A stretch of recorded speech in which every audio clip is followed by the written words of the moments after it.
Oi, gente, bom dia. A gente tá aqui. Estão por aí? Né? Deixa eu abrir aqui, ver onde a gente está. Na página 315 do livro físico. Se alguém souber do PDF, coloca aí para mim, por favor.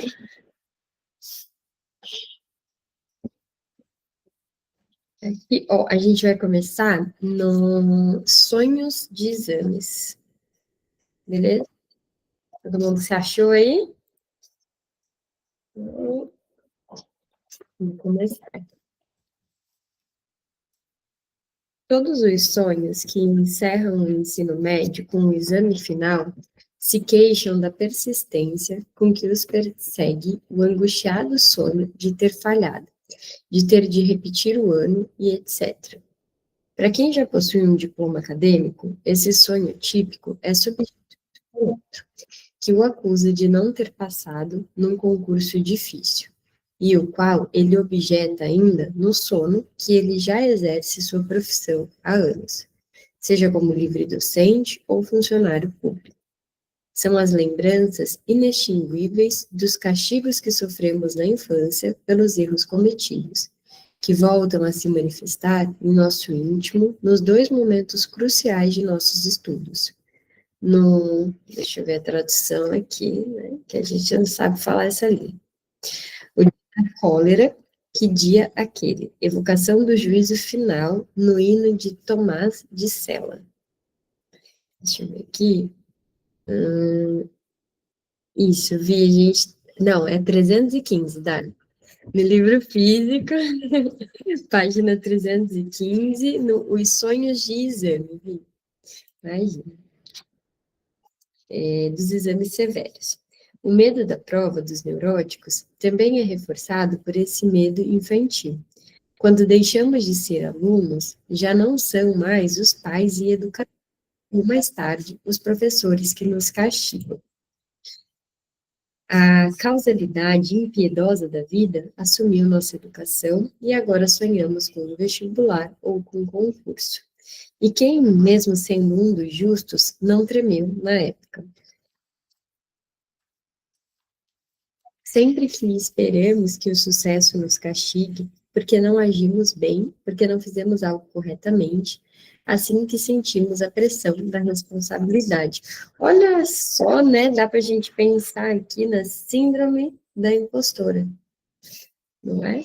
Tem essa ideia aqui de esperar que o castigo, que o sucesso, de alguma maneira, castigue a gente, fica com aquela impressão de mesmo quando você faz tudo, que o que você faz nunca é suficiente. Alguém já sentiu algo parecido? Não, né? Que não. A Dani colocou aqui no obsessivo também. Alguém aqui já sofreu assim com isso? É obsessivo? Nada, né? A gente nem se reconhece nesse lugar, que é isso. Devo um esclarecimento adicional dos sonhos de provas a uma observação de um colega informado, que, durante uma conversa científica, ressaltou que o sonho do exame final só ocorre em pessoas que passaram no exame, jamais em pessoas que falharam. Hum, tudo bem, tem um determinismo aqui, né? Mas, sei.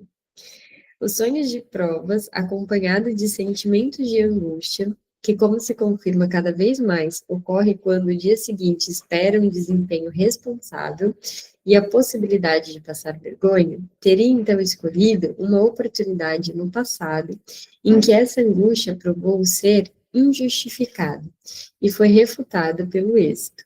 Seria isso um exemplo muito notável de uma interpretação errada do conteúdo do sonho pela instância desperta. A ressalva compreendida como indignação em reação ao sonho, mas eu já sou o doutor, e etc., seria, na verdade, o sonho consolando o sonhador, como se ele dissesse: não tenha medo de amanhã. Lembre-se do medo que sentiu antes da prova de maturidade, e nada lhe aconteceu. Hoje você já é doutor. O medo, porém, que atribuímos ao sonho proviria dos restos do dia. Pude constatar em mim e em outros, mesmo que não em casos suficientemente numerosos, que essa explicação confere. Eu, por exemplo, não passei no exame de medicina legal. Jamais isso veio a me perturbar no sonho. Enquanto fui examinado muitas vezes em botânica, zoologia ou química, disciplina essas cujos exames sempre encarei com um medo justificado, tendo, porém, escapado do castigo graças a um destino ou examinador favorável. E os meus sonhos de exame na escola, sou regularmente examinado em história, matéria que passei com facilidade na época, mas somente porque meu simpático professor, o homem de um só olho no outro sonho, não deixou de perceber que, na lista, com as questões que eu lhe devolvi no exame oral, eu havia marcado com a unha a segunda das três questões, indicando que ele não deveria perguntar sobre ela. Ora, colava e colava com a ajuda do professor, não é nem de um amigo.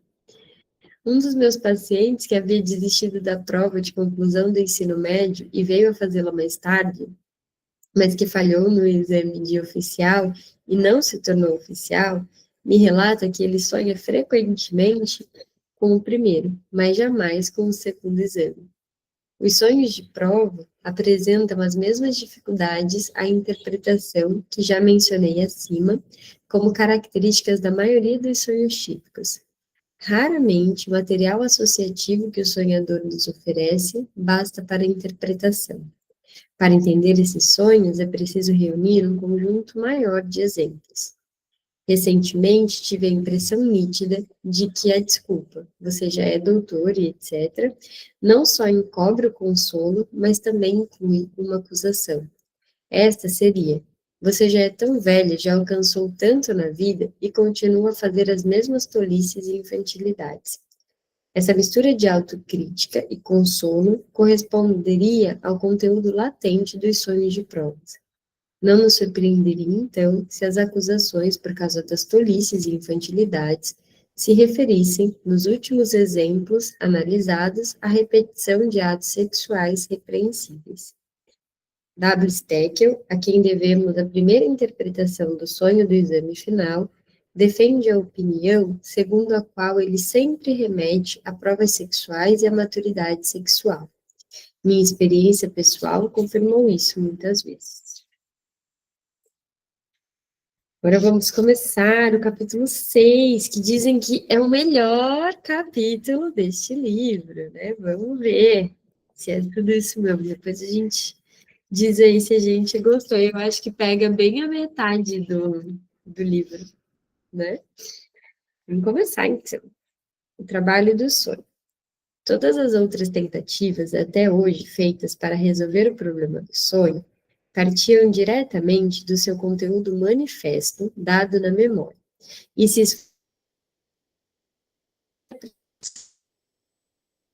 esforçavam na interpretação, buscavam formar o juízo sobre o sonho a partir de seu conteúdo. Somos os únicos a considerar algo diverso. Para nós, um novo material psíquico se insere entre o conteúdo do sonho e os resultados da nossa observação. O conteúdo latente do sonho ou pensamentos oníricos, obtidos por meio de nosso procedimento. É com base nestes, e não no conteúdo manifesto do sonho, que desenvolvemos a solução do sonho.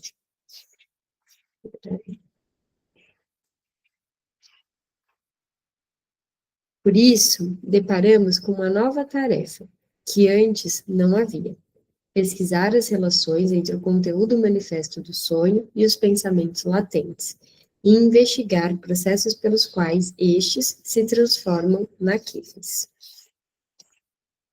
Pensamentos oníricos e conteúdo onírico se apresentam a nós como duas versões do mesmo conteúdo em duas linguagens. Em duas linguagens diferentes, ou melhor, o conteúdo do sonho nos aparece como uma transposição dos pensamentos oníricos para outro modo de expressão, cujos signos e regras sintáticas devemos conhecer pela comparação do original com a tradução.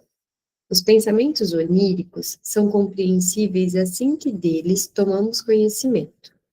O conteúdo onírico é fornecido numa espécie de pictografia, cujos signos devem ser transpostos para a linguagem dos pensamentos oníricos. Evidentemente, nós nos enganaríamos se lêssemos esses signos segundo seu valor como imagem, e não conforme sua relação semiótica. Digamos que eu tenho à minha frente um enigma pictórico, rebus. Vê-se uma casa, um barco em seu telhado, depois uma letra, uma figura acéfala que corre e etc. Eu poderia dizer que essa composição e seus elementos não fazem sentido. O lugar do barco não é em cima de uma casa, e uma pessoa sem cabeça não corre. Além disso, a pessoa é maior do que a casa. E se tudo isso pretendesse ser a representação de uma paisagem, as letras individuais não deveriam estar ali, pois elas não ocorrem na natureza. A consideração adequada dos rebus só acontece quando não faço objeções ao conjunto e aos seus detalhes, mas procuro substituir cada imagem por uma sílaba, ou uma palavra representada de alguma forma pela imagem. As palavras que assim se formam deixam de ser sem sentido e podem resultar numa bela e significativa frase poética. O sonho é um enigma pictórico desse tipo, e nossos precursores, na esfera da interpretação dos sonhos, cometeram o erro de interpretar o rebus como um desenho. Como tal, ele lhes parecia absurdo e sem valor. Então, um trabalho de condensação. A primeira coisa que o investigador percebe, ao comparar o conteúdo do sonho com os pensamentos oníricos, é que foi realizado um magnífico trabalho de condensação. O sonho é conciso e lacônico quando comparado ao volume e à riqueza dos pensamentos oníricos. O registro do sonho ocupa meia página. A análise, que contém os pensamentos oníricos, exige um espaço de 6, 8, 12 vezes maior. A relação varia de sonho para sonho, jamais se inverte, pelo que pude verificar. Em geral, se subestima a medida da compreensão realizada, tomando os pensamentos oníricos trazidos à luz como material completo. Mas o prosseguimento do trabalho de interpretação pode revelar novos pensamentos escondidos por trás do sonho. Já tivemos ocasião de mencionar que, no fundo, nunca podemos ter certeza que a nossa interpretação do sonho é completa. Olha, isso é uma boa, né? Porque a gente às vezes acha que tem que fazer uma interpretação completa, né? De que nunca podem ficar espaços, lacunas, enfim, e a gente não tem como ter certeza e alcançar aquilo, até porque, eu não sei se vocês sentem isso, mas já aconteceu de pacientes trazerem sonhos e a gente começa, né, ele relata ali todo o sonho e a gente começa a interpretar. E aí tem um dado, uma cena, algo ali que ele aprofunda, e aí parte daquilo, né, que ele foi dito, a gente não leva para a interpretação, não porque seria desnecessário, mas porque de repente naquela sessão, naquele tempo exposto, não deu. Né? Às vezes pode acontecer, ele fixa, ele entra naquilo, e aquilo também é importante, porque se ele entra para discutir isso e não se trata de algo importante, a gente tem maneiras de colocar, né, outros elementos, de trazer, mas às vezes é importante. E aí fica naquela interpretação que vai ter valor para análise, mas não dá tempo de analisar tudo. Entende? Faz sentido?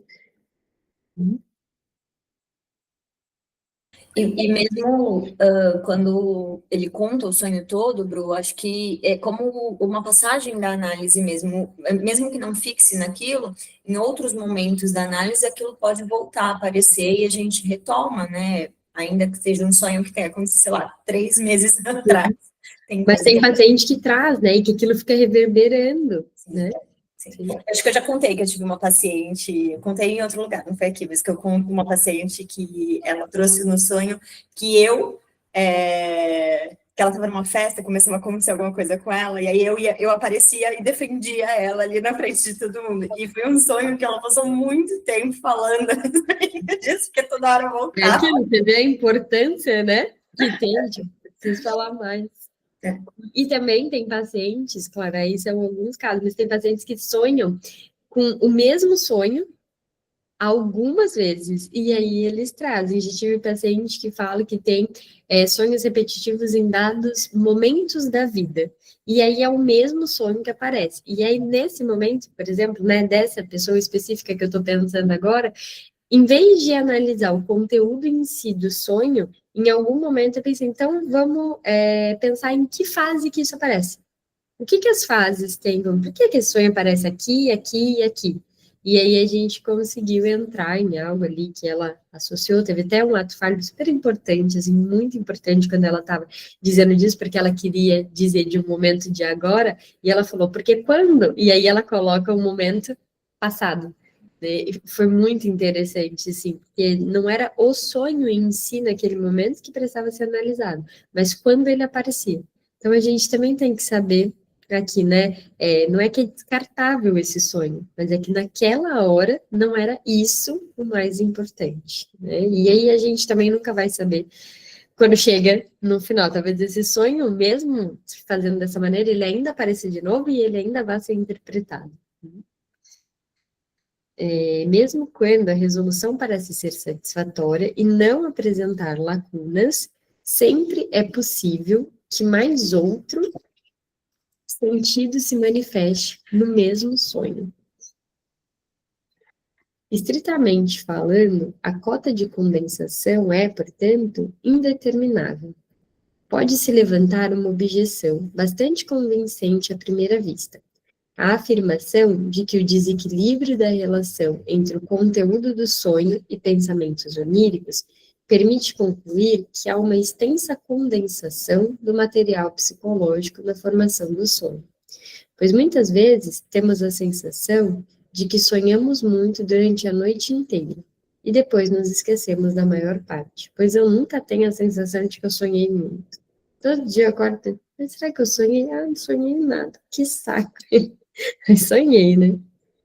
O sonho do qual nos lembramos ao despertar seria, então, apenas um resíduo de todo o trabalho do sonho, que provavelmente corresponderia à mesma extensão dos pensamentos oníricos se conseguíssemos lembrá-lo por inteiro. Então, ainda tem isso, né? Que ainda que você se lembre do sonho, a gente não lembra de um sonho completo. Certamente há alguma verdade nisso. Não há dúvida quanto à observação de que um sonho é reproduzido da forma mais fiel quando tentamos lembrá-lo, logo após o despertar, e sua lembrança apresenta lacunas cada vez maiores quanto mais nos aproximamos da noite. Por outro lado, porém, podemos ver que a sensação de termos sonhado muito mais do que somos capazes de reproduzir se baseia frequentemente numa ilusão, cuja origem será explicada adiante. Além do mais, a hipótese de uma condensação no trabalho do sonho não é afetada pela possibilidade de esquecermos o sonho, pois ela é demonstrada pelo grande número de representações que pertencem às partes conservadas no sonho. Caso grande parte do sonho tenha de fato se perdido para a lembrança, isso apenas nos impede de o acesso a outra série de pensamentos oníricos. Supor que as partes esquecidas do sonho se refeririam apenas aos pensamentos que conhecemos por meio da análise das partes conservadas é uma expectativa injustificada. Nota acrescentada em 1914. Encontramos referência à condensação do sonho em numerosos autores. Duprel afirma em determinado lugar e tem certeza absoluta de que ocorreu um processo de condensação na série de representações. Tendo em vista o grande número de associações que a análise fornece para cada elemento do conteúdo do sonho, vários leitores se perguntarão se tudo aquilo que vem à mente depois, durante a análise, pode ser incluído entre os pensamentos oníricos. Isto é, podemos supor que todos esses pensamentos já estavam ativos durante o estado do sono e participaram da formação do sonho. Não surgiriam na análise novas ligações de pensamentos que não participaram da formação do sonho? Posso partilhar essa dúvida apenas em parte. Certamente é correto que algumas ligações de pensamento só surgem durante a análise, mas é possível notar que essas novas ligações ocorrem apenas entre pensamentos que já são ligados de outro modo nos pensamentos oníricos. As novas ligações são, por assim dizer, curtos-circuitos, viabilizados pela existência de outras vias de ligações mais profundas. No tocante à maioria dos pensamentos revelados na análise, temos de admitir que já estavam ativos na formação do sonho, pois após trabalhar uma sequência desses pensamentos, que parecem não estar relacionados à formação do sonho, de repente deparamos com um pensamento que, representado no conteúdo do sonho, é imprescindível para a interpretação do sonho, mas só pôde ser acessado por meio daquela sequência de pensamentos. Veja-se, por exemplo, o sonho da monografia botânica, que se apresenta como um resultado de um trabalho de condensação surpreendente, embora eu não tenha informado a análise completa. Como então devemos imaginar o estado psíquico durante o sono que precede os sonhos? Todos esses pensamentos oníricos existem simultaneamente, ou transcorrem em sequências ou várias linhas simultâneas de pensamentos. São formados em centros diferentes e depois confluem? Creio que ainda há necessidade de criarmos uma representação plástica do estado psíquico durante a formação do sonho. Basta não esquecermos que se trata de um pensar inconsciente e que esse processo pode muito bem ser diferente daquele que observamos em nós mesmos durante a reflexão intencional acompanhada de consciência. É um fato inquestionável, porém, que a formação do sonho se baseia numa condensação. Como se dá essa condensação? Se considerarmos que, de todos os pensamentos dos sonhos encontrados, pouquíssimos são representados no sonho por meio de um dos seus elementos representacionais, deveríamos concluir que a condensação ocorre pela via da omissão, caso em que o sonho não seria uma tradução fiel ou projeção, ponto por ponto, dos pensamentos oníricos, mas uma reprodução bastante incompleta e lacunar destes. Como veremos, essa concepção é muito deficiente, mas vamos nos basear nela inicialmente e colocar a seguinte questão: se poucos elementos dos pensamentos oníricos conseguem chegar ao conteúdo do sonho, que condições determinam sua seleção?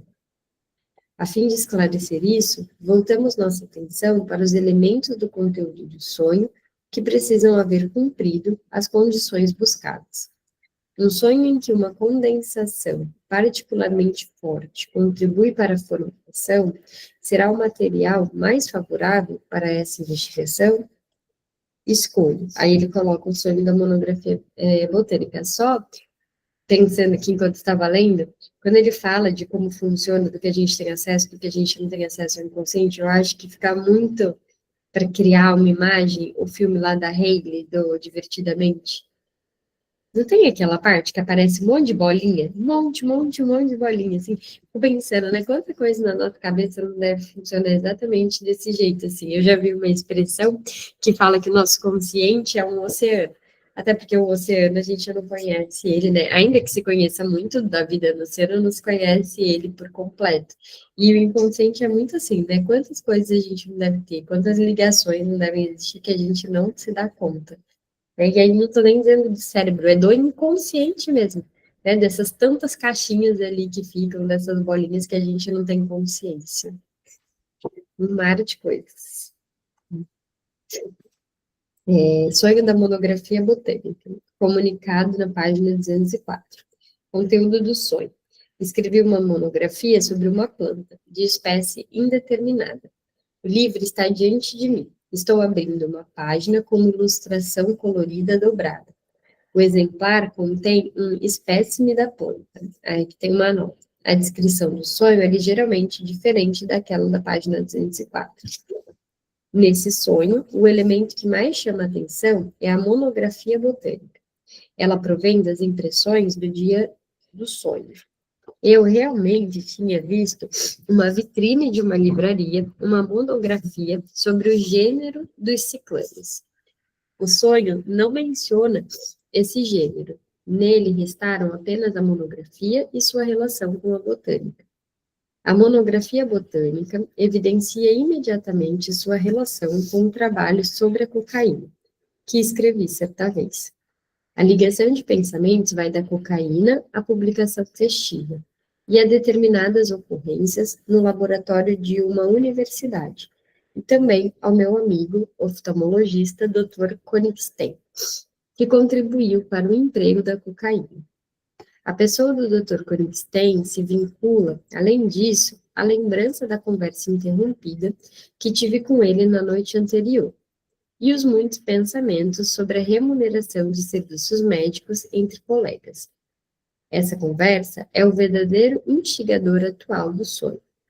A monografia sobre os ciclames também é uma atualidade, mas de natureza indiferente.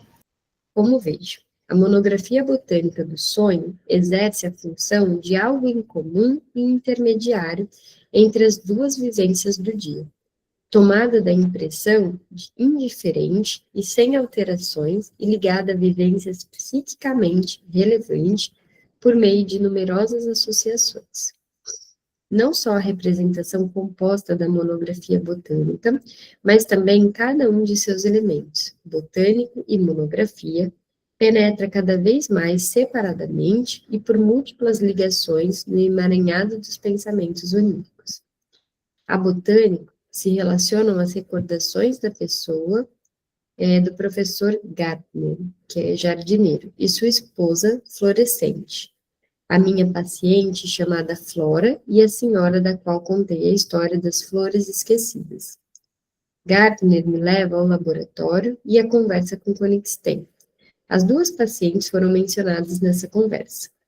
Outra via de pensamentos me leva da mulher das flores para as flores favoritas de minha esposa, e termino no título da monografia que vi de relance durante o dia. Além disso, o botânico lembra um episódio no ensino médio e uma prova no tempo de faculdade, e um novo tema que foi tocado durante a conversa, meus passatempos preferidos. Se vincula por intermédio da minha jocosamente chamada flor preferida, a alcachofra, a série de pensamentos que parte das flores esquecidas. Por trás da alcachofra se esconde, de um lado, a lembrança da Itália, e por outro, a de uma cena da infância que deu início ao que veio a se tornar meu relacionamento íntimo com os livros. Botânico é, portanto, um verdadeiro ponto nodal, para onde convergem numerosas sequências de pensamentos que, posso garantir, foram apropriadamente relacionadas umas às outras naquela conversa. Encontramos-nos aqui no meio de uma fábrica de pensamentos, na qual, como na obra mestra do Tecelão. Encontramos-nos aqui no meio de uma fábrica de pensamentos, na qual, como na obra do mestre Tecelão, cada pedalada move 1000 fios. As lançadeiras voam para cá e para lá. Os fios fluem invisíveis. Um golpe cria 1000 ligações.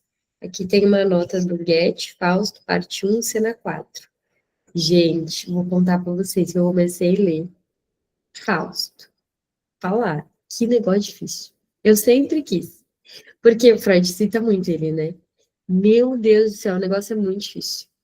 É um jeito de escrever que tu tem que ler 1 milhão de vezes para entender do que se trata, assim, que é claro, né, também, não sei se aqui tem o ano, eu não lembro agora de que ano que é, mas é uma escrita, cara, a gente às vezes lê, eu já li algumas coisas que o Freud citou muito bonitas, né? E ontem até estava lendo, aí tinha uma outra citação assim, que tu entende, porque se vocês acham Lacan difícil, experimenta ler. Dá uma buscada num PDF que seja para ler. Umas coisas assim, bem bonitas. Às vezes fala, cara, como que ele tinha, sei lá, gente, era também a maneira deles falarem, né? Mas como ele fazia essas ligações, assim, com a teoria dele, com o que está escrito. Aí eu fico pensando que hoje eu imagino que seja tipo a gente lendo Carla Madeira, ou de repente, sei lá, Clarice, né? Você lê assim, consegue fazer umas ligações, mas é uma leitura bem densa, assim, bem densa. Mas espero que um dia eu consiga terminar. Vai demorar mais anos do que esse daqui, com certeza, que foi a bibliografia, porque é difícil, né? Se alguém quiser se aventurar a ler também e conversando comigo a respeito, ajuda, viu? Ajuda, lembro. Vai passar, Dali? Poxa, mas é mó bonito, não é?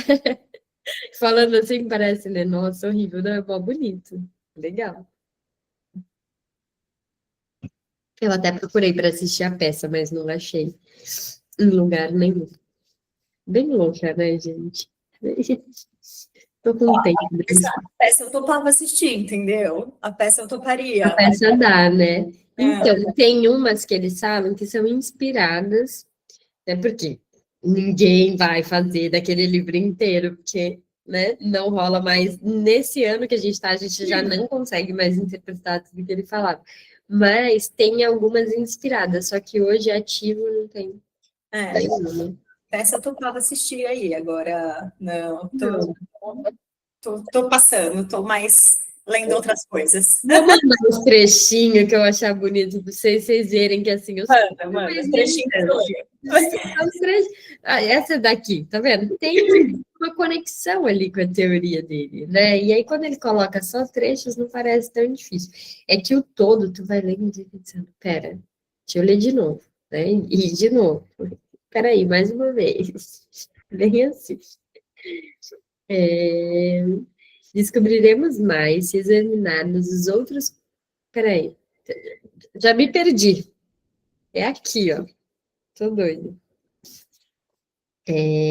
Já a palavra monografia no sonho evoca dois temas: a natureza unilateral dos meus estudos e o custo elevado das minhas paixões. Olha que o custo elevado das minhas paixões é legal, porque eu amo Freud. Ai, ai. Essa primeira investigação deixa a impressão de que os elementos botânico e monografia foram acolhidos no conteúdo do sonho, porque apresentam o maior número de pontos de contato com a maioria dos pensamentos oníricos, ou seja, porque representam pontos nodais em que muitos dos pensamentos oníricos se encontram, por terem vários sentidos no que toca à interpretação do sonho. Podemos expressar o fato subjacente a essa explicação também de outra forma. Cada elemento do conteúdo do sonho se revela como sobredeterminado, como representado várias vezes nos pensamentos oníricos. Descobriremos mais se examinarmos os outros componentes do sonho em relação à sua ocorrência nos pensamentos oníricos. A folha de ilustração colorida que desdobro remete a um novo tema, a crítica dos meus colegas a meus trabalhos. Também é um tema já representado no sonho, meus passatempos favoritos. E, além disso, há uma recordação da infância, que rasga um livro de ilustrações coloridas. A amostra dessecada da planta remete à experiência no ensino médio do herbário, dando destaque especial a essa lembrança. Veja, então, de que tipo é a relação entre o conteúdo do sonho e pensamentos oníricos. Não só os elementos do sonho são determinados várias vezes pelos pensamentos oníricos, mas também cada pensamento onírico é representado por vários elementos. O caminho da associação leva de um elemento do sonho para vários pensamentos oníricos, e de um pensamento onírico para vários elementos do sonho. A formação do sonho, portanto, não ocorre de maneira que um pensamento onírico ou um grupo deles encontra, de forma resumida, representação no conteúdo do sonho, e o pensamento onírico seguinte, outra representação resumida, como sucede, por exemplo, quando representantes são escolhidos por uma população, mas toda a massa dos pensamentos oníricos é submetida a certa elaboração, em que os elementos com mais e melhor sustentação se destacam para entrar no conteúdo do sonho, de forma análoga à eleição com lista de candidatos. Não importa que o sonho eu submeta a uma dissecção semelhante, sempre se confirmam os mesmos princípios, isso é, de que os elementos do sonho são formados a partir de toda a massa de pensamentos oníricos, e cada um deles parece ser multiplamente determinado em relação aos pensamentos oníricos. Certamente, não é supérfluo demonstrar essa relação entre conteúdo do sonho e pensamentos oníricos por meio de um exemplo novo, que se distingue por um engenhoso emaranhamento de laços entre eles. O sonho vem de um paciente que estou tratando por causa da claustrofobia. Logo se perceberá por que sou levado a dar o título seguinte a esse sonho extraordinariamente espirituoso. Ele nomeia de um sonho bonito. A questão que a gente estava lendo antes de ler isso daqui, da votação, é assim, né? Um monte de candidato, a massa escolhe um, não quer dizer que todos estejam de acordo, mas é esse aí que vai ficar. Então, dentre tudo que a gente pode pensar, o sonho escolhe alguns, um se sobressai, e a gente tem que lidar com isso. Ô, Bru, eu fiquei pensando em como isso vai contra o que muitas coisas tentam fazer hoje, né? Como se uma coisa representasse só aquela coisa e mais nada.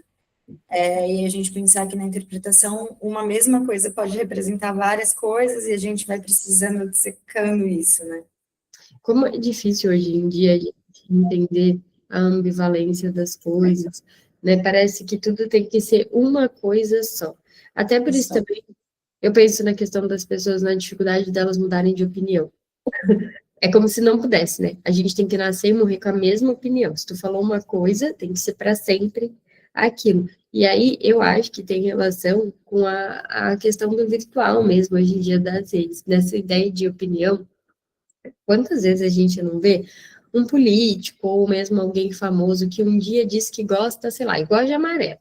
Aí, daqui a 27 anos, ele diz que a cor dele preferida é azul. Aí alguém vai falar assim, não pode. Você disse há 27 anos atrás que você gostava de rosa.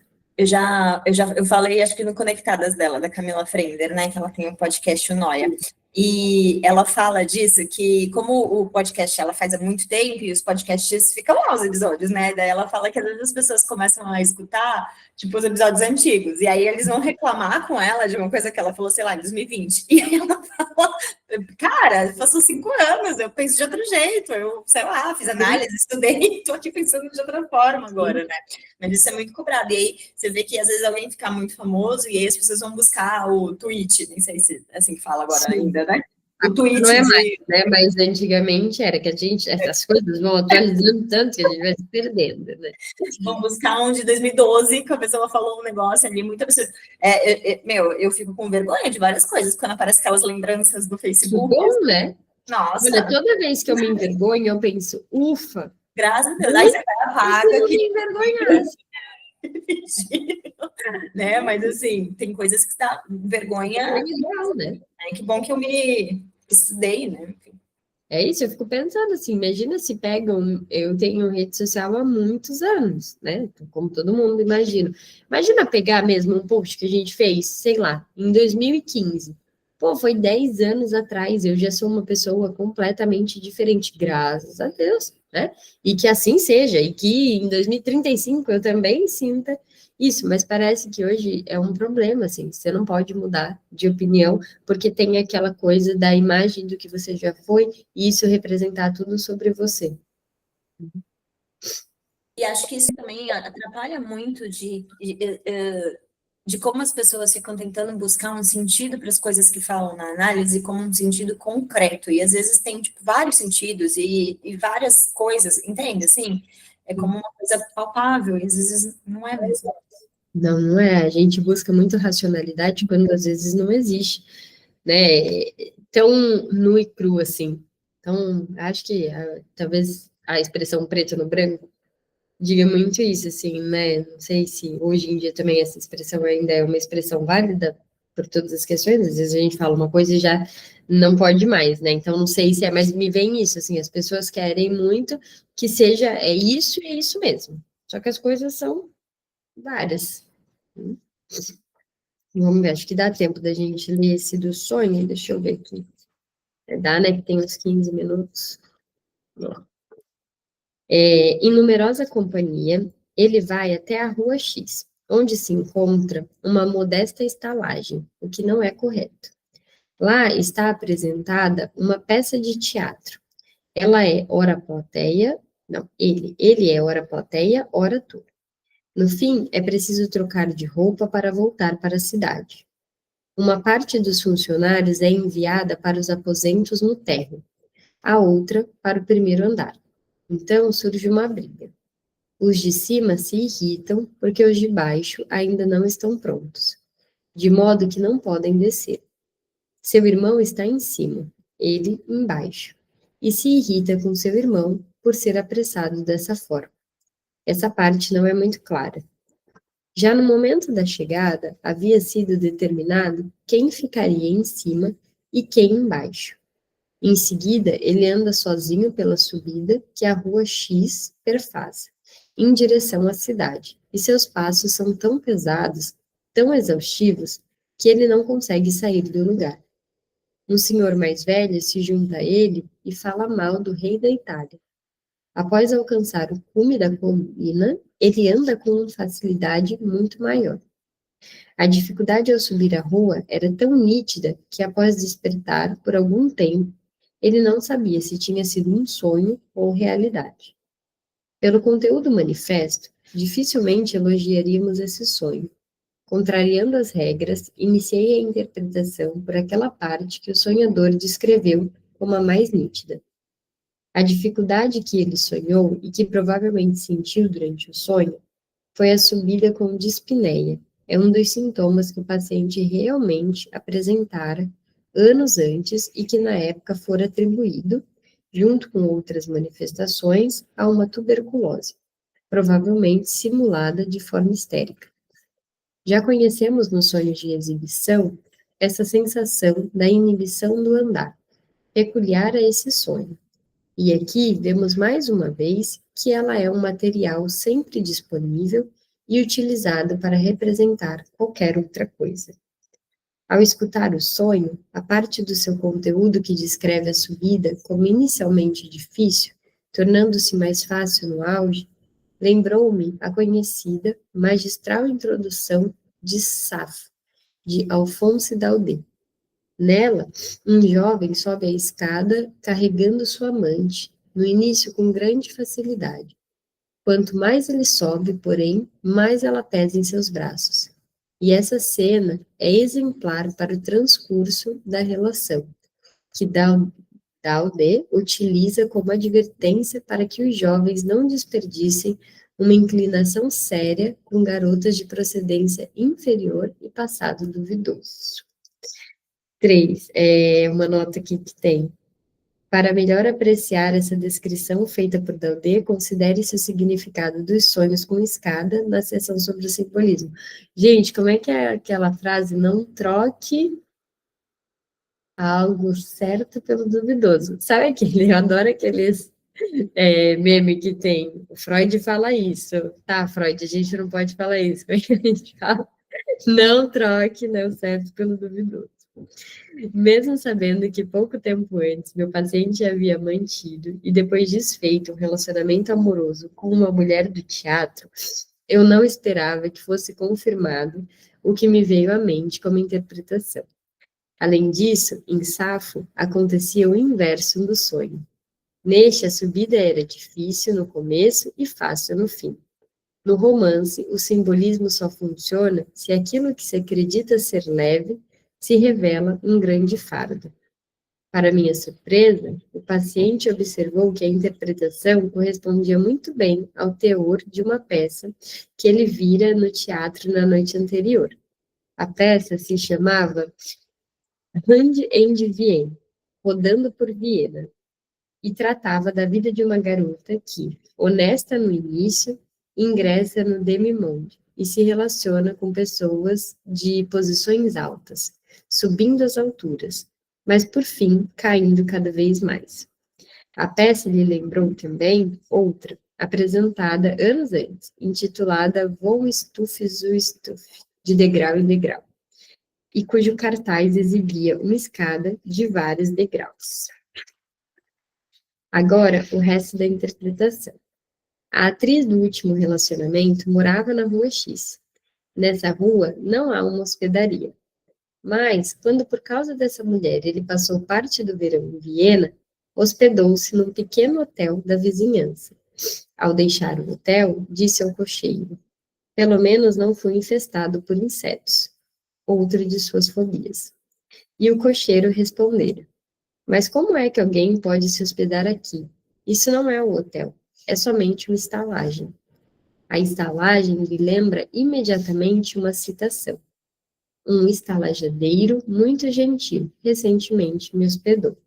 Aí tem uma nota e tem o original em alemão, provavelmente.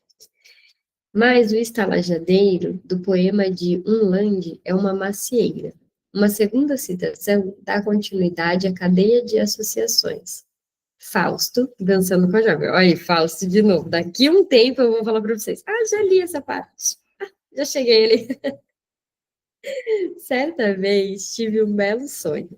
Vi nele uma macieira, em que duas maçãs luziam.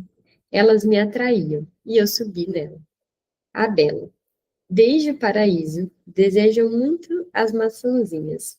A alegria me leva a desejar que também meu jardim as tenha. E aí aqui está em alemão de novo.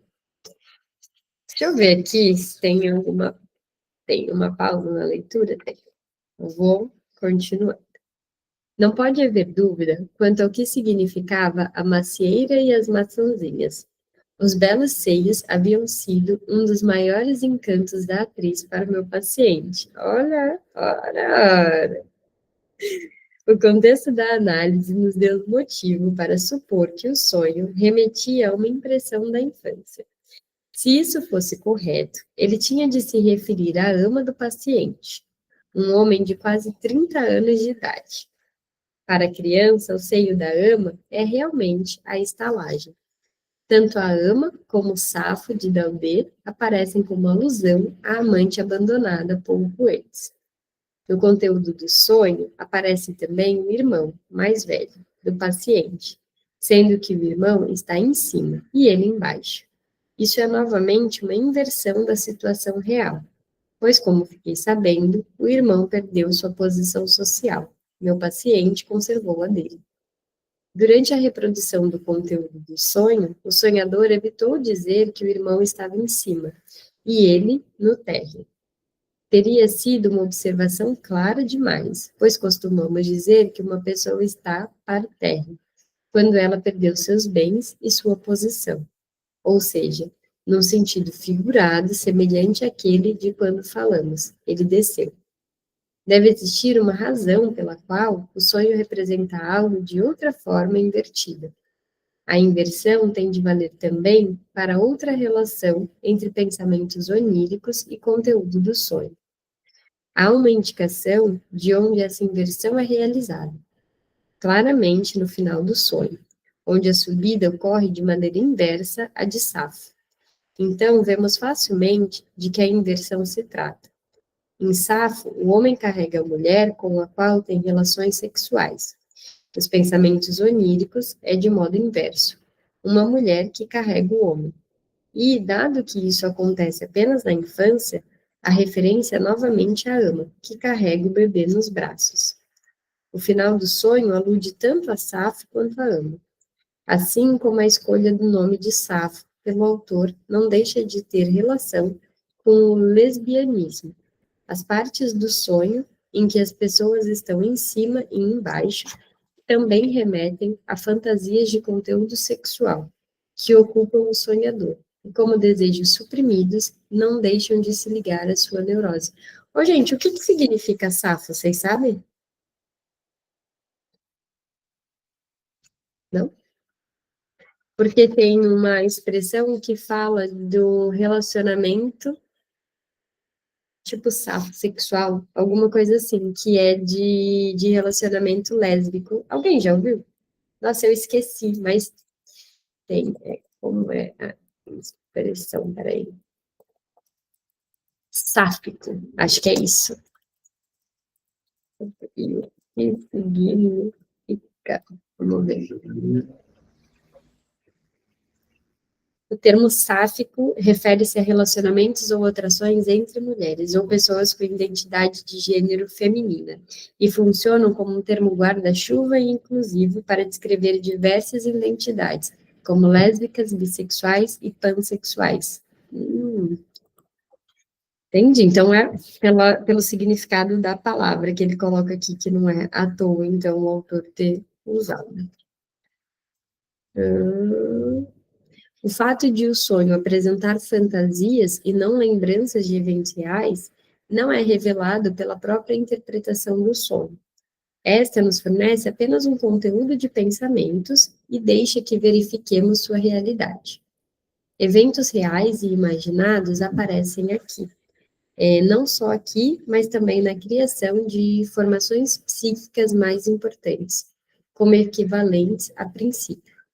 Como sabemos, grande companhia significa segredo. O irmão nada mais é do que o representante de todos os rivais posteriores que disputam a mulher, introduzindo na cena da infância por fantasia retrospectiva. O episódio do homem que xinga o rei da Itália se refere, por intermédio de uma vivência recente e relevante, à intromissão de pessoas de uma camada inferior na sociedade mais alta. É como se a advertência de Daudet ao jovem se juntasse uma semelhante, voltada à criança que mama. Aqui tem outra nota. A natureza fantasiosa da situação ligada à ama do sonhador é demonstrada pelo fato, estabelecido objetivamente, de que, nesse caso, a ama era a mãe. Lembro-me do arrependimento do jovem na anedota, de não ter aproveitado melhor o tempo com sua ama, que deve ser a fonte desse sonho. Para dispor de um terceiro exemplo para o estudo da condensação na formação do sonho, comunicarei a análise parcial de outro sonho, que deva a uma mulher de meia idade que se acha em tratamento psicanalítico. Vou fazer assim, como já está no horário, eu vou parar aqui, e aí eu começo desse parágrafo para a gente ver a interpretação, então, desse próximo sonho, beleza? Vou marcar aqui, a gente parou na página 330, tá bom?